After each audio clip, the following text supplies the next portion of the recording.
Hello everyone. आज हम बात करेंगे ह्यूमन रिप्रोडक्शन। ठीक है, ये अपने एनसीईआरटी का चैप्टर नंबर 2 है, बायोलॉजी क्लास 12। ठीक है, तो इसमें जो हम आज बात करने वाले हैं उसकी बात करेंगे मेल रिप्रोडक्टिव सिस्टम। ठीक है, तो जो अपना मेल रिप्रोडक्टिव सिस्टम होता है उसमें क्या क्या चीज़ें आती है, उसमें उसका लोकेशन कहाँ पे होता है, उसमें कौन कौन से स्ट्रक्चर इंक्लूडेड होते हैं, वो स्ट्रक्चर क्या क्या काम करते हैं। ठीक है, आज हम उसकी बात करने वाले हैं।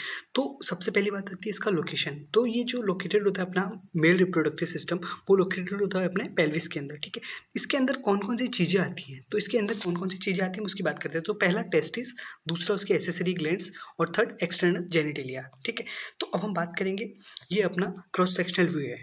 ठीक है, पेल्विस का, मेल पेल्विस मान। ठीक है, तो उसके अंदर अब ये जो अपना मेल रिप्रोडक्टिव ऑर्गन है, ठीक है, ये देख पा रहे हैं, ये एक पेल्विक ऑर्गन है। ठीक है, ये एक क्या है अपना पेल्विक ऑर्गन। ठीक है, ये अपना पेल्विक ऑर्गन है।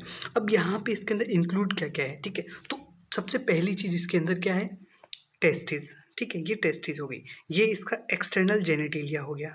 ठीक है, जिसको हम पेनिस बोलते हैं। और फिर उसके अंदर एसेसरी ग्लैंड्स। ठीक है, अब एसेसरी ग्लैंड्स वो ग्लैंड्स होती है, अपनी जो एसेसरी ग्लैंड्स होती है, एसेसरी ग्लैंड्स वो ग्लैंड्स होती है जो स्पर्म प्रोडक्शन में हेल्प नहीं करती हैं, स्पर्म का प्रोडक्शन नहीं करती हैं ये। ठीक है, ये क्या कराती है, उसके ट्रांसपोर्ट में हेल्प करती है। जब स्पर्म बन जाता है तो स्पर्म का ट्रांसपोर्ट जो होता है उसमें हेल्प करती है।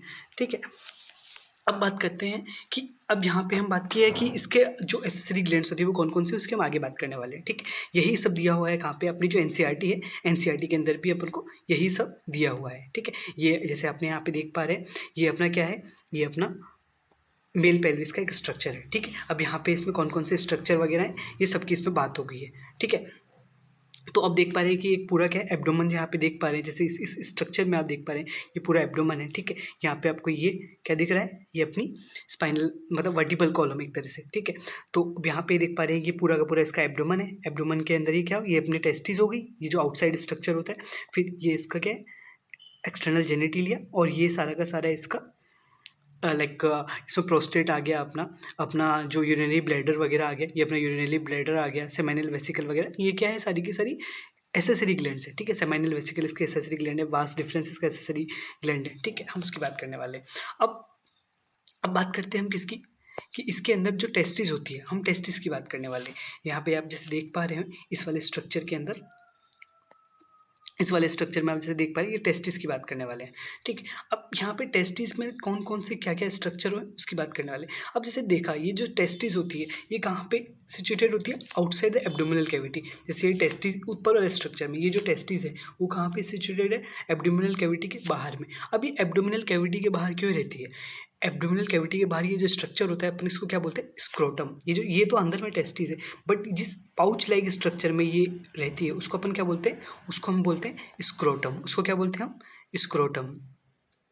अब ये जो अपना स्क्रोटम होता है, ठीक है, ये पूरा को जैसे टेस्टिस देख पा रहे हैं, ये बाहर के स्ट्रक्चर, ये इसमें जैसे टेस्टिस है और ये बाहर में लोकेटेड होती है। अब ये यहाँ पे ये जो पाउच लाइक स्ट्रक्चर होता है उसके अंदर सिचुएटेड होती है, उसको अपन क्या बोलते हैं, स्क्रोटम बोलते हैं। ठीक है, अब स्क्रोटम में इसलिए रहती हैं क्योंकि जैसे अपना एब्डोमिनल ऑर्गन कोई भी रहेगा तो अपनी बॉडी का नॉर्मल टेम्परेचर कितना रहता है, अपनी बॉडी का नॉर्मल टेम्परेचर 37 के अराउंड रहता है। ठीक है, अब ये उससे कम टेम्परेचर में रहती है, लाइक 35 के आसपास। ठीक है, तो क्योंकि बाहर अपनी बॉडी के टच में नहीं है ये टेस्टिस। ठीक है, स्क्रोटम में है तो स्क्रोटम तो नीचे है में है, जैसे स्क्रोटम हमने कहाँ देखा, स्क्रोटम तो बॉडी के बाहर में ही है ये। ठीक है, तो स्क्रोटम बॉडी के बाहर में है तो जो उसका टेम्परेचर होगा वो कितना होता है, 2 से 2.5 डिग्री सेल्सियस कम होता है। ठीक है, अब उतना कम होगा उससे क्या होगा, ये रेस्पॉन्सिबल होता है किसके लिए, स्पर्मेटोजेनेसिस के लिए। स्पर्मेटोजेनेसिस को अपनी बॉडी से थोड़ा कम टेम्परेचर चाहिए होता है। ठीक है, नहीं तो स्पर्म जो बनते हैं, ठीक है, वो स्पर्म क्या हो जाएंगे, वो डैमेज हो जाएंगे। ठीक है, अब हम बात करते हैं टेस्टिस के बारे में। जो ये टेस्टिस होती है, ठीक है, ये ओवल शेप की होती है। जैसे इस स्ट्रक्चर में आप देख पा रहे हैं, ये जो टेस्टिस है वो क्या है, ओवल शेप है। ठीक है, इसकी लेंथ होती है वो कितनी, 4 to 5 सेंटीमीटर। इसकी लंबाई कितनी होती है, 4 to 5 सेंटीमीटर। इसकी जो विड्थ होती है, ठीक है, वो 2 to 3 सेंटीमीटर। अभी हम किसकी बात करें, ये एक एडल्ट टेस्टिस की बात कर रहे हैं। ठीक है, अब हम बात करते हैं हर एक टेस्टिस के पास, ठीक है, हर टेस्टिस के पास क्या होते हैं, 250 कंपार्टमेंट्स होते हैं। हर टेस्टिस में कितने होते हैं, 250 कंपार्टमेंट। अब जैसे यहाँ पे आप इस वाले स्ट्रक्चर में देख पा रहे हैं, ठीक है, ये कंपार्टमेंट्स बने हुए हैं, इसमें 1 कंपार्टमेंट, 2 कंपार्टमेंट, 3 कंपार्टमेंट, 4 कंपार्टमेंट। ठीक है, ऐसे कंपार्टमेंट होते हैं। इन कितने कंपार्टमेंट होते हैं, ये कितने कंपार्टमेंट होते हैं, ये 250 कंपार्टमेंट्स होते हैं। ठीक है, अब इन कंपार्टमेंट्स में, इन कंपार्टमेंट्स को हम लोग क्या बोलते हैं, टेस्टिकुलर लोब्यूल्स, ठीक है, टेस्टिकुलर लोब्यूल्स, क्योंकि टेस्टिस का पार्ट है तो उसको क्या बोलते हैं, टेस्टिकुलर लोब्यूल्स।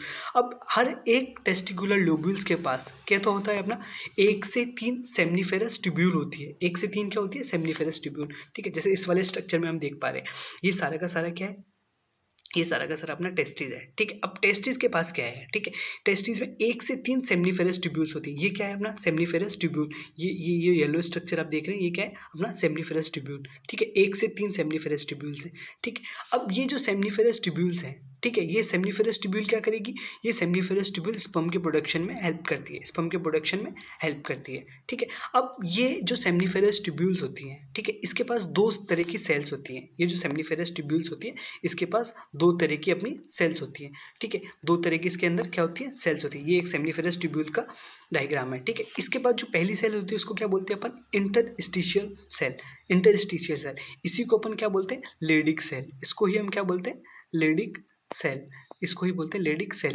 अब ये लेडिक सेल क्या करती है, ये एंड्रोजन का जो प्रोडक्शन होता है, एंड्रोजन एक मेल हार्मोन होता है, उसके प्रोडक्शन में हेल्प करती है, एंड्रोजन के प्रोडक्शन में हेल्प करती है, ठीक है। अब फिर एक दूसरी सेल होती है, उसको अपन क्या बोलते हैं, सर्टोली सेल, सर्टोली सेल। अब जो स्पर्म, आपको पता है स्पर्म जब बन रहा है, ठीक है, तो उसको नरिशमेंट भी चाहिए होगा, तो ये सर्टोली सेल क्या करती है, उसको नरिशमेंट प्रोवाइड करती है, ये उसको नरिश करती है, ठीक है। अब ये होता कहाँ पे है, ठीक है। अब हम बात करते हैं किसकी, इंटरस्टिशियल स्पेस की। ये यहाँ पे क्या है, इंटरस्टिशियल स्पेस, दो, ये देखिए, ये यहाँ पे एक क्या है, ये एक इंटरस्टिशियल सेल, ठीक है, मतलब एक लेडिक सेल है। अब ये एक दूसरी सेल है, ठीक है। अब यहाँ पे क्या होता है, ये इंटरस्टिशियल स्पेस होता है, वो कहाँ पे होता है, सेमनीफेरस ट्यूब्यूल के बाहर का जो रीजन होता है, अपन उसको क्या बोलते हैं, इंटरस्टिशियल स्पेस, ठीक है। अब ये यहाँ पे क्या है, ये एक ये पूरा का पूरा स्ट्रक्चर, ये अपना जो एक लाइक सेमनीफेरस ट्यूब्यूल है, उसका क्रॉस सेक्शनल व्यू है, ठीक है। इसके अंदर 2 सेल्स होती है, इसके बाद बात कर ली, एक तो इंटरस्टिशियल सेल जिसको अपन लेडिक सेल बोलती है, जो कि एंड्रोजन्स सिक्रीट करती है, और फिर उसके अंदर कुछ ब्लड वेसल्स भी होती हैं, जैसे आप देख पा रहे हैं कि यहाँ पे कुछ ब्लड वेसल्स भी है, ठीक है, इसमें कुछ ब्लड वेसल्स भी है। अब यहाँ पे क्या होगा, ये जो सर्टोली सेल्स हैं, ये क्या काम कर रही है, नरिशमेंट का काम कर रही है। फिर इसी तरह से अब ये स्पर्मेटोजेनेसिस में हेल्प करेगी, स्पर्मेटोजेनेसिस की ये चारों स्टेप हम आगे बात करेंगे, ठीक है। अब हम बात करते हैं एसेसरी डक्ट्स की, ठीक है। अब एसेसरी डक्ट्स कौन कौन सी होती हैं, हम उसकी बात करते हैं। अब जो एसेसरी डक्ट्स होती हैं अपनी, ठीक है, अपनी जो एसेसरी डक्ट्स होती हैं हम उसकी बात करने वाले हैं। तो ये एसेसरी डक्ट्स अपनी जो रहती है, उसके अंदर हम किस किस एसेसरी डक्ट्स मैं आपको पहले बता दिया, एसेसरी डक्ट्स में क्या करती है, वो स्पर्म का प्रोडक्शन नहीं करती है, वो क्या करती है, स्पर्म के ट्रांसपोर्ट में हेल्प करती है, ठीक है, वो स्पर्म के ट्रांसपोर्ट में हेल्प करती है। तो एसेसरी डक्ट्स में कौन कौन सी आती है, सबसे पहले आती है अपनी रेटेड टेस्टिस, ठीक है, सबसे पहले कौन सी आती है, रेटेड टेस्टिस।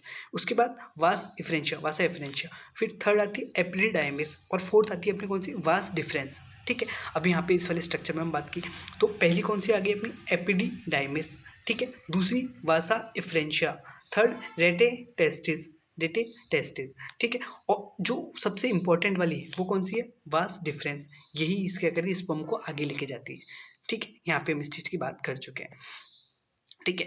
अब जब हम बात करते हैं कि ये वाले जो स्ट्रक्चर, हमने इन सब की बात कर ही ली है, अब ये स्ट्रक्चर करते क्या क्या हैं, ठीक है।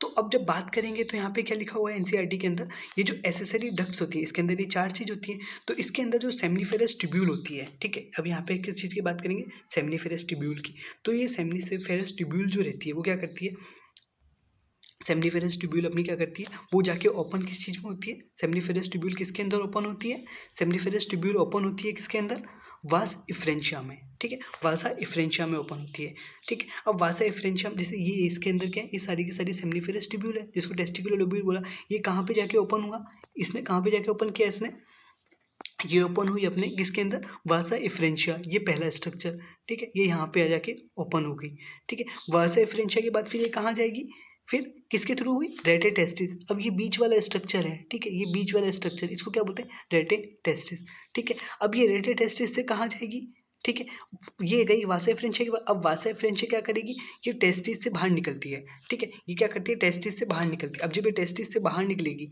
ठीक है, तो फिर ये क्या करेगी, एपिडिडाइमिस में जाएगी। अब ये क्या करेगी, ये एपिडिडाइमिस में जाएगी, ठीक है, ये एपिडिडाइमिस में जाएगी। अब ऊपर वाले स्ट्रक्चर में पूरा मैंने ठीक से समझाया हुआ है, ये जो अपना ऊपर वाला स्ट्रक्चर है, ठीक है, ये यहाँ से क्या करा, सेमनीफेरस ट्यूब्यूल से ही निकलेगी, सेमनीफेरस ट्यूब्यूल से ही निकल के क्या करेगी, ये जाएगी किसके पास, एपिडिडाइमिस, एपिडिडाइमिस से फिर ये ऐसे जाएगा जाएगा और फिर ये कहाँ चला जाएगा, वासा डिफरेंस में, ठीक है, वास डिफरेंस में चला जाएगा, ठीक है।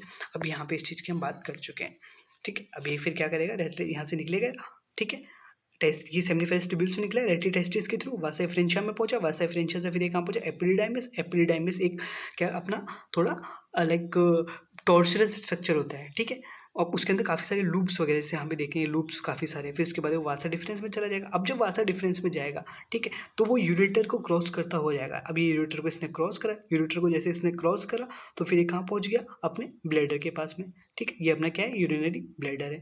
अब यूरिनरी ब्लैडर से फिर ये कहाँ जाके किस चीज़ की जगह मिलता है, ठीक है, ये यहाँ पे जाके ये स्टोर करने का काम करता है। जो एपिडिडाइमिस जो अपना रहता है वो स्पर्म का स्टोरेज ऑर्गन होता है, ठीक है, तो स्पर्म को स्टोर कर लिया, उसके बाद ये फिर क्या करता है, सेमाइनल वेसिकल और वास डिफरेंस ये दोनों ओपन होते हैं, ठीक है, ये दोनों ओपन होंगे किसके अंदर, अपने यूरिथ्रा के अंदर। अब जब यूरिथ्रा में ओपन होते हैं तो यहाँ पे एक ग्लैंड होती है अपनी, कौन सी, प्रोस्टेट ग्लैंड, ठीक है।